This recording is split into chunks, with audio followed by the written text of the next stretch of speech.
We didn't bodybuild, it was heavy lifting. Bradley Cooper gained an insane amount of weight for American Sniper. Hardest thing I've ever done. He did it in just 12 weeks. It was brutal. I gained about 40 pounds. He worked out 9 times a week. I spent every second I wasn't on set training. And ate like an NFL lineman. Yeah, 5,000 calories a day. But how did he do it? I actually fell in love with the training. And what was the workout that got him so big? You know, he just said, well, do you have to really lift that weight? And I said, yeah, it'll be fine. In this week's episode, we're talking about one of the craziest body transformations of all time. The star of The Hangover, Bradley Cooper. Before we get into it, don't forget to hit that subscribe button and make sure to drop us a comment about who you'd like to see us review next. Cooper starred as legendary Marine sniper Chris Kyle. This guy was 230 pounds and he was a monster. But when he was cast, no one thought he was right for the role. I sat across from his father, Wayne, who just said, you know you're half the size of my son.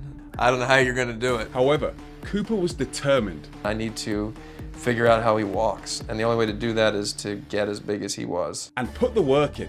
40 pounds heavier of muscle. Spoiler alert, it was not just 40 pounds of muscle. He went from skinny pretty boy I was 185 pounds. to Marine Mountain. I think in the end, I was almost 238. The first thing he did was hire a legendary coach. I worked with this guy, Jason Walsh. Jason Walsh has trained some of the biggest names in Hollywood. I get actors ready for movies. He's helped Brie Larson, Emma Stone, and John Krasinski all get in shape for roles. But Bradley Cooper might have been his biggest challenge. I didn't know if we could achieve what he wanted to achieve. Especially with just 12 weeks to get it done. I thought maybe 25 pounds was doable in that time frame that we had. So he got Cooper working hard. I think it was the first 8 weeks that we were doing 2 a day. The morning sessions would be heavy compound lifts, and the afternoon sessions would be higher volume sessions. Monday morning would be lower body with rack pulls and split squats to build Cooper's backs and legs. Monday afternoon was upper body, focusing more on show muscles to give Cooper a fuller frame.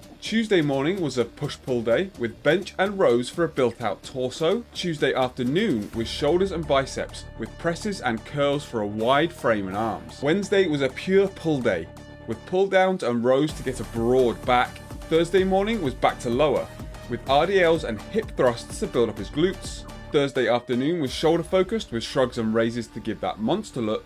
Friday morning was push-pull again, with overhead press and rows for some girth. And finally, Friday afternoon was back to show muscles, with curls and extensions for big arms. This is the kind of insane workout program that only a Hollywood actor could do, because they're the only people who have time for this kind of nonsense. However, there is some really smart stuff in here. Breaking the workouts into 2 parts, the heavier compound side and the higher volume accessory lifts, makes a lot of sense. Starting with the heavy compound lifts is good, because you've got a full night of rest and recovery and sleep, so you can really go in the morning, and then bring in the accessory work in the afternoon after lunch, some food, some rest.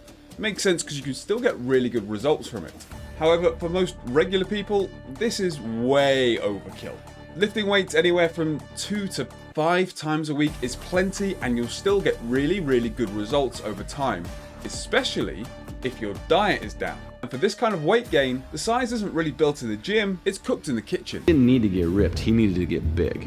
And that's a big difference. And for someone as slight as Cooper, Walsh had to get him eating. I knew that there's no way in hell that guy was going to eat as many calories as he needed to put that kind of mass on, so we had to drink the calories. But it wasn't easy. It wasn't like I just ate anything I wanted. I mean, it was all regimented 6,000 calories, but not fun food. When on an aggressive bulk like this, with sky-high calories, drinking your food makes a lot of sense. Liquid calories won't fill you up as much, but they'll still pack in everything you need to put on the size. Things like milk, olive oil, eggs, oats, fruits can all be blended up into an easy to consume drink and are still full of great micronutrients to help you stay healthy and get bigger.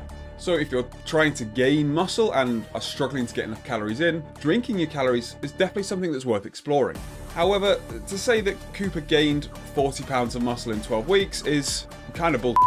40 pounds heavier is a big deal. There will also have been plenty of fat and water weight in there. The way Chris was, he was just this girthy monster of a man. And to be honest, there's nothing wrong with that.